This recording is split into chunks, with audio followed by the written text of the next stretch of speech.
donde Gedeón se encuentra con el ángel de Jehová y no lo reconoce al principio, a priori no lo reconoce porque el ángel lo saluda como saluda a cualquier persona. Hay un dato muy interesante que es que ese ángel, que él no sabía que era un ser alado todavía, ustedes cuando vayan a la lectura analítica se van a dar cuenta, ahí en Jueces 6, el ángel se sienta sobre un árbol sagrado, lo cual hay un dato ahí. Claro, después te empezás a dar cuenta por qué es sagrado. Es sagrado porque el padre de Gedeón es un sacerdote de Baal y Asherá.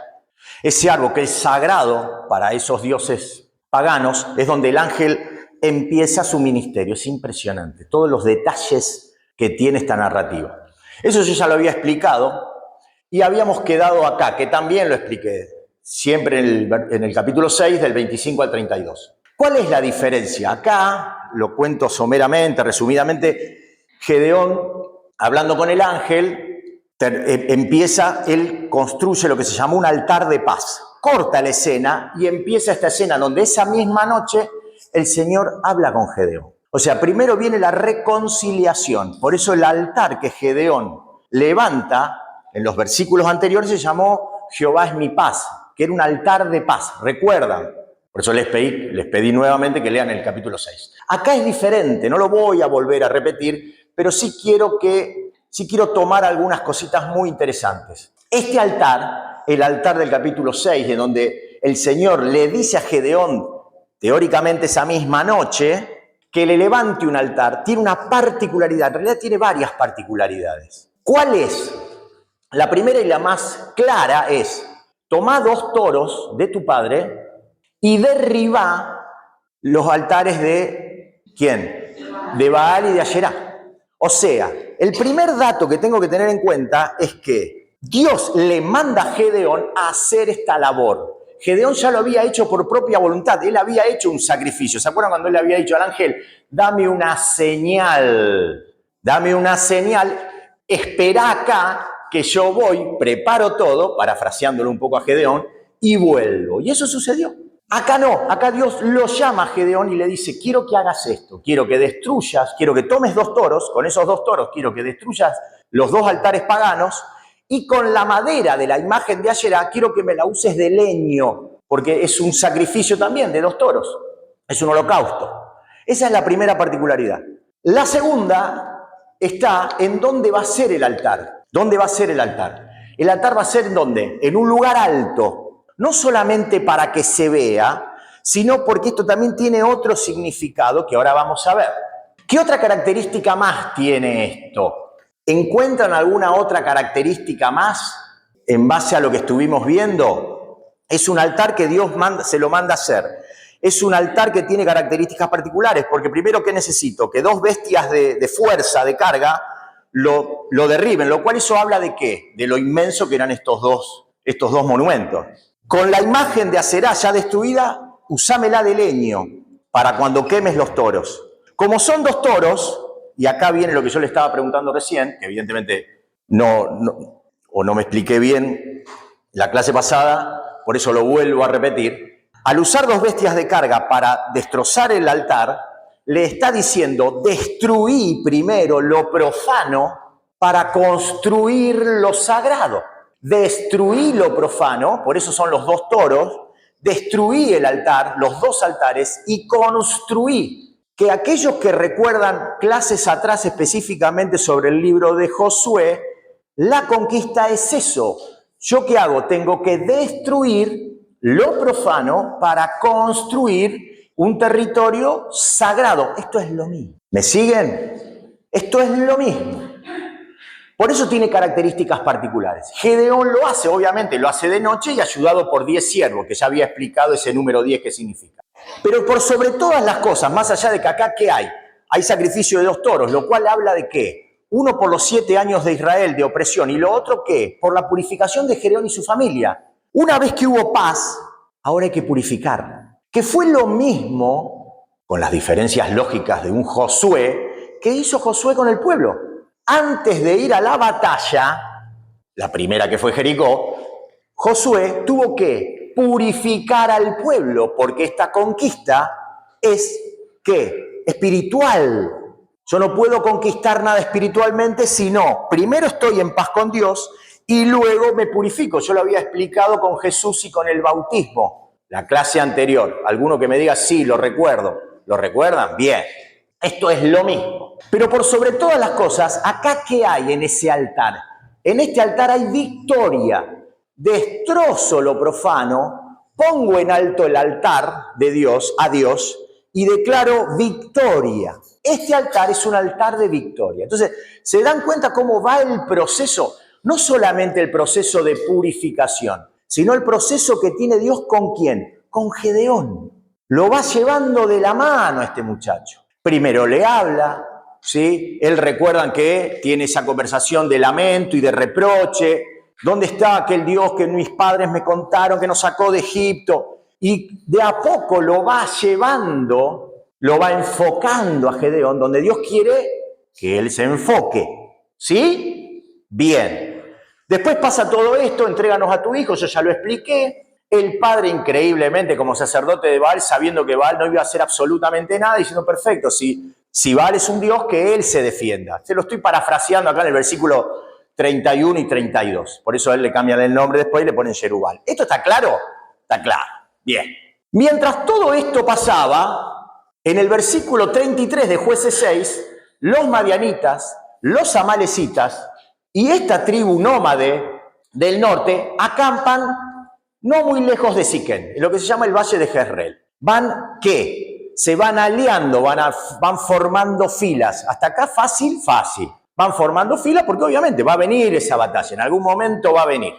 Entonces se empiezan a ordenar, ¿sí? Paralelamente a eso, vamos a ponerlo así para hacerlo bien fácil, necesito que me presten suma atención, porque acá empieza a complicarse, a embarrarse. Mientras tanto, Gedeón y su gente, particularmente, termina el acto seguido. Gedeón es purificado, Gedeón tiene paz con Dios, es purificado y automáticamente, ¿qué pasa? Lo que nos cuenta en el versículo 34, el Espíritu del Señor viene sobre Gedeón. ¿Estamos hasta acá? Esta seguidilla de actos son secuenciales. Primero la paz, después la purificación y luego el Espíritu de Dios. Que todo eso, Otoniel lo tuvo en medio versículo. Nosotros vamos ya casi por todo un capítulo. Esto a los que estuvieron en la clase pasada, vayan comparando. Lo que con Otoniel hizo en 5 versículos, porque fue exactamente la secuencia, no es exactamente igual, pero el proceso es el mismo. Ya lo expliqué a través del gráfico del círculo retributivo. El Espíritu del Señor viene sobre Gedeón y cuando hace sonar el cuervo, como bien dice acá, la tribu de él, y me encanta cómo el autor pone primero, estos abieserritas, es de la tribu del clan de él, de Manasés. Y yo quiero que alguien recuerde cuando Gedeón, por favor acá, está con el ángel de Jehová, una de las excusas que le da, ¿cuál es? Aparte de pobre, ¿qué? Pobre, ¿qué significaba? El pobre económicamente y ¿qué también? Tenía 2 acepciones. ¿Y qué? Y débil. Yo soy débil. ¿Qué significaba esa debilidad? Era una debilidad social. Como Moisés dijo, así como soy tartamudo, que venga mi hermano conmigo, Dios se enoja y dice, bueno, dale. Gedeón hace y dice lo mismo. Yo soy débil, ¿por qué? Porque soy el ¿qué? El menor. Soy débil, soy el menor. Al decir que soy débil, estoy diciendo a mí, socialmente, la gente me menosprecia, me minimiza. Vamos a decir una palabra como me ningunea. Por eso, fíjense cómo el autor se encarga de mostrar que es a través del Espíritu de Dios, en esa autopercepción de Gedeón, que deja de ser así. Dios le da su espíritu y automáticamente hace sonar que el cuerno, que representa ¿qué? Acuérdense de Jericó. ¿Qué representa el cuerno? ¿Un llamado de quién? De Dios. Dios se manifestaba, por eso el autor pone, hizo sonar el cuerno. Ahí en el versículo 34. Primero ¿a quién? A su tribu, a los que según él lo consideraban débil. Sin embargo, ¿qué pasa? Se le unen. Y paralelamente a esto empiecen a verlo porque acá empieza lo mejor o lo peor. Es lo mejor para el estudiante, pero es lo peor a nivel espiritual y moral. Empieza acá. Buen día a todos. Entonces, lo subrayé en verde, dice, y los abieserritas, que son de la tribu de él, se le unen. En ningún momento nadie dice, no, no puedo, se le unen. Esto es causa-efecto, acción y reacción. Lo mismo que hizo Toniel, lo mismo que hizo Ahod. Termina con Eglón y automáticamente va y le dice al pueblo, vamos, porque la victoria es de ustedes. Y el pueblo que hizo fue. ¿Sí? Además, envía mensajeros. Es todo un capitán el tipo, ¿eh? Esto también te está contando. El tipo es un capitán del ejército. Envía mensajeros. ¿A las tribus de qué? A la tribu de él, no solamente a su propio clan, sino a toda la tribu. Y eso habla de que Gedeón empieza, ¿qué? Su fama empieza a escalar. Mírenlo también humanamente. Nosotros somos estudiantes. Acá no hay homilética, hay análisis. Por consiguiente, se le une la tribu, también se le junta la de Aser, la de Zabulón y la de Neftalí. Y dice el autor, y ellas también se le unieron, usa la palabra 2 veces. Se le unió su propio clan y se le unieron todas las tribus de alrededor. Esto es bueno, esto es buenísimo. Pero es buenísimo gracias a ¿quién? A lo que dice acá arriba. El Espíritu del Señor. No sos vos, es Dios. No sos vos, es Dios. Vos dijiste que eras débil. Yo te muestro que podés ser débil, pero cuando tenés mi espíritu, cuando Dios te elige, dejás de serlo. Y si no, acuérdense de Ahod, impedido de la mano derecha. Y salen a su encuentro, ¿sí? Manda a llamar, y esto habla de poder. Manda a llamar y la gente responde. El ejército responde. ¿Hasta acá? ¿Alguna consulta? Bien. Es lineal, ¿sí? Sigo, ¿eh? Y acá viene, quiero que se centren en la escena esta. Hagan de cuenta que el autor hace un corte narrativo acá. En el versículo 35 de Jueces 6, y dice, bueno, imagínate esta escena. Gedeón junto con todas las tropas que él mandó a llamar, lo cual eso habla de poder que tiene Gedeón, pero que gracias al Espíritu Santo. ¿Se acuerdan que yo les había dicho que en el Antiguo Testamento el Espíritu Santo, ¿qué es? ¿Masivo como en el Nuevo? ¿Como hizo Pedro? No. ¿Cómo era? Era de nicho. Era donde Dios decía. Por eso en un momento que le dice a Moisés, agarrá parte del Espíritu que yo te di y dáselo a los ancianos para que te ayuden. ¿Recuerdan eso? Bueno, Dios hace lo mismo. Se lo da a Gedeón, como se lo dio a Toniel, como se lo dio a Débora. No se lo da a todos. Lo cual esto también habla de lo que eso significa. Ya lo explicamos, pero quiero que lo tengan presente. En esa escena, en donde Gedeón está en el medio de todo ese ejército, empieza otra escena impresionante, que es esta. Primero la voy a leer. Esto está ya desde el versículo 36 al 40. Primero la voy a leer y después vamos a analizarla. Vamos a analizar 2 actos que hizo Gedeón, que los hizo de manera simultánea, pero que son 2 actos muy peligrosos.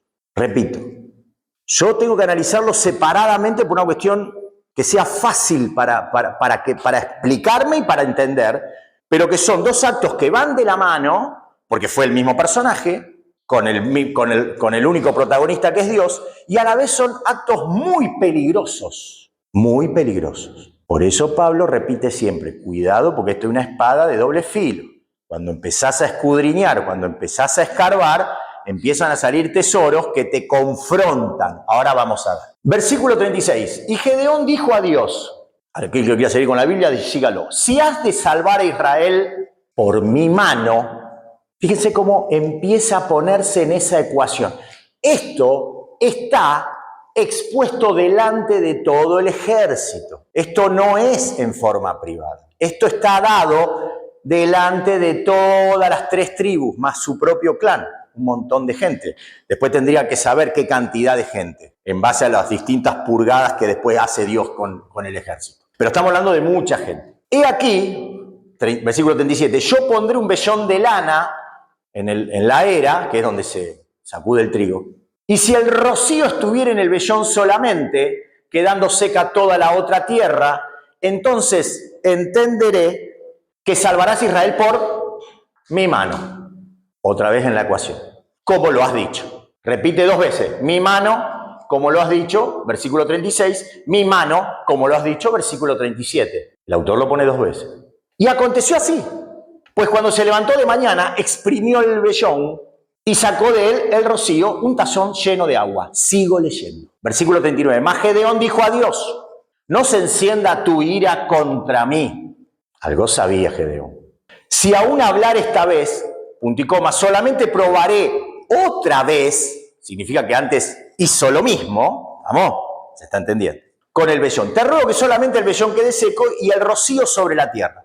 Y termina el 40 y dice, y aquella noche lo hizo Dios así, solo el vellón quedó seco y en toda la tierra hubo rocío. Quiero que presten atención. ¿El relato se entendió? Díganme sí o no. Primero lo voy a analizar con esta palabra que yo la subrayé en celeste, probaré. La palabra probaré, que no significa señal. Vamos a aclarar esto. El otro día alguien me preguntó, ¿está bien que nosotros pidamos señales? ¿Se acuerdan? Y yo dije, no está bien porque la señal, ¿dónde está? En su palabra. ¿Y a través de quién? ¿Cuál es la señal? Decilo más fuerte. Jesucristo. Entonces, si vos pedís señales, no entendiste nada dónde tenés que ir a buscarlas, que es en su palabra, Biblia. Ahora, todos los personajes bíblicos, o la gran mayoría, pidieron señales. Claro, ellos no tenían la Biblia. ¿Está mal? No. Yo di el ejemplo de quién pidió señales. ¿Se acuerdan? Me nombren uno que yo dije, hay varios que pidieron señales. ¿Se acuerdan de uno? ¿De uno que pidió señales? Fácil, en el Nuevo Testamento, con Jesús. Cuando Jesús... Vamos, Tomás. Tomás usa la misma palabra, pero en griego. Si yo no veo las señales de su marca, y tanto de su mano como de su costado, Jesús le dice, vení. ¿Quién permanentemente le pedían señales a Jesús? Los fariseos y los escribas. ¿Y él qué les decía? Ustedes interpretan las señales del cielo, saben cuándo va a llover, saben cuándo va a ser frío, lo parafraseo, saben cuándo va a ser calor. Ahora, tienen la señal acá enfrente y no ven nada. Por eso Jesús se calienta, dice, ¿sabe la única señal que van a tener? La de Jonás, que es otro tema de 1000 capítulos. Impresionante. ¿Y eso lo entendieron? Entonces no está mal. Cuando Gedeón le dice al ángel, recuerden esto, está con el ángel de Jehová que él todavía no sabía, pero luego se da cuenta y le dice, si he hallado gracia, por eso les pedí que lo lean, ¿sí? Dame una señal y quédate acá esperando. Ahora vengo y sale corriendo, me lo imagino como loco, le trae el cabrito, ¿sí? Le trae los 15 kilos de pan sin levadura. ¿Se acuerdan que era un efá de harina? Estamos hablando de 15 a 20 kilos, una guasada. Y el caldo. Entonces, ¿la señal dónde estaba? ¿Cuál fue la señal que hace el ángel? Tocando con el báculo, con el palo, la ofrenda, y la ofrenda se consume. Es una ofrenda mojada que se termina quemando. Rompe una ley física, yo ya lo expliqué. Ahí está la señal. ¿Qué otra señal hay? Hay una muy famosa que todavía está hasta el día de hoy cuando en ciertos lugares, cuando pasan ciertos, cuando llueve, termina de llover, se ve en el cielo. ¿Cuál es? El arco iris. Esa es una señal. ¿Señal de qué? De un pacto. Que Dios dice, me comprometo a no hacer más esto y esta es mi señal. Está bien, ¿sí? Lo remarco porque no es esto. Entonces, ¿qué es? Porque algunos me tenían que preguntar, perfecto, entendí que no es señal. Ahora, ¿qué es probaré? Probaré viene de una palabra, significa una palabra en hebreo, que nosotros por ahí la pasamos de largo, que significa nasá. Escuchen acá. Esta palabra, que significa probar, tentar o hacer la prueba, alguien 300 años antes dijo algo sobre esto. Y acuérdense de la palabra nasá. Vuelvo acá. Probaré.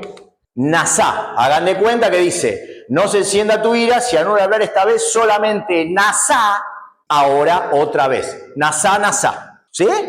Confíen que vamos bien. ¿Esto se entendió? Acuérdense de esa frase. Nasá. Ahora, la voy a anotar acá.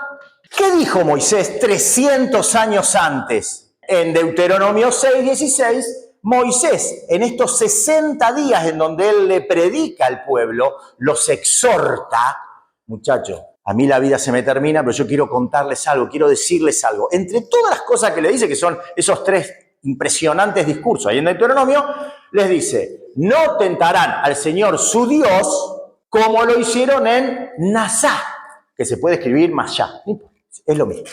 No lo hagan, no. La pregunta que se tiene que hacer ustedes, bueno, ¿Gedeón sabe esto? Lo sabe, perfecto. ¿Por qué lo sabe? ¿Cómo te das cuenta vos de que lo sabe?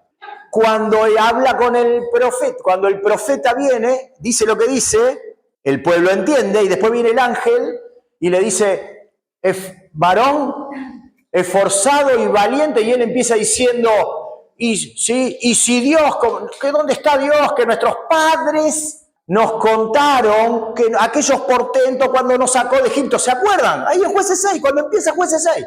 ¿Qué está diciendo el autor? Él sabe perfectamente la historia. Y si sabe, ¿qué historia sabe? La del Deuteronomio. No estaba en ese momento el libro. Algunas pequeñas partes, no importa. Pero no estaba. Pero él sabía la exhortación de Moisés. Y él sabía esto.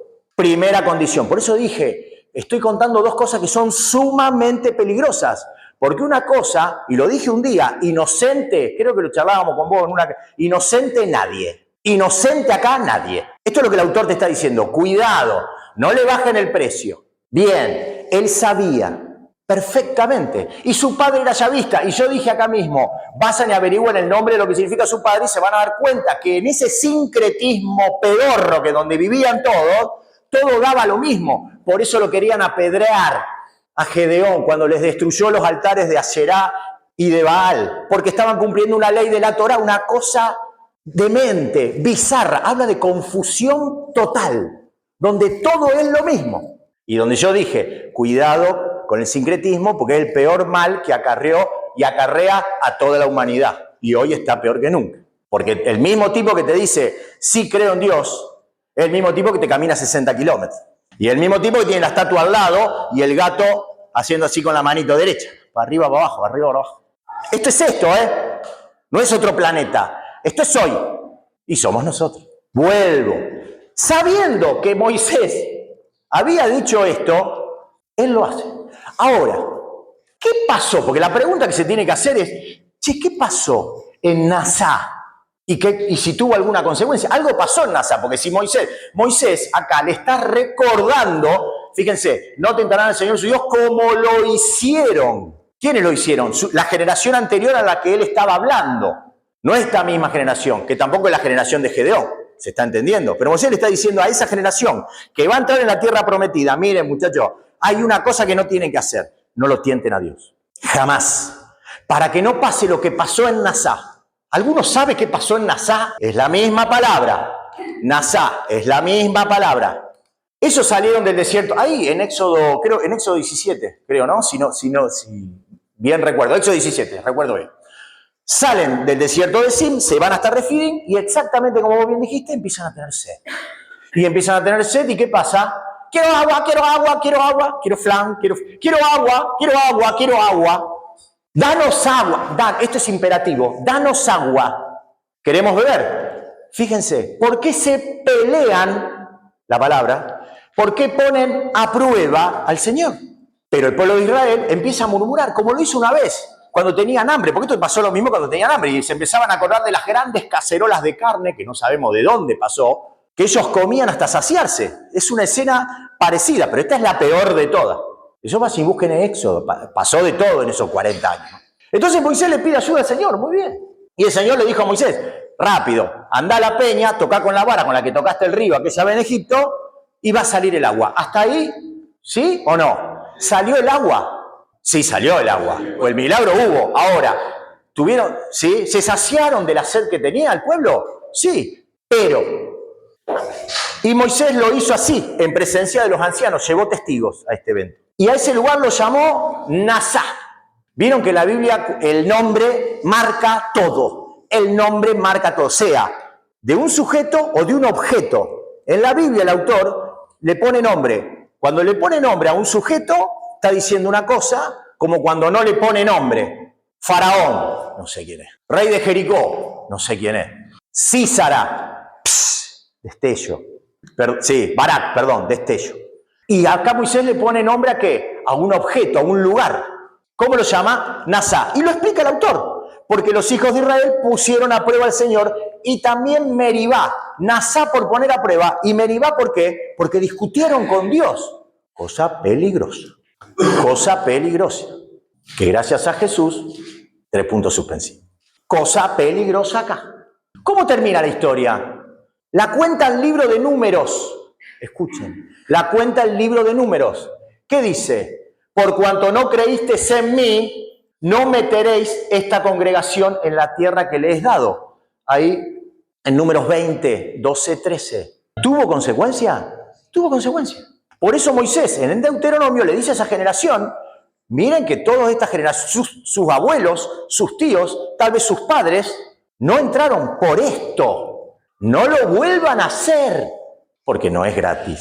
¿Fue gratis para esta generación? No.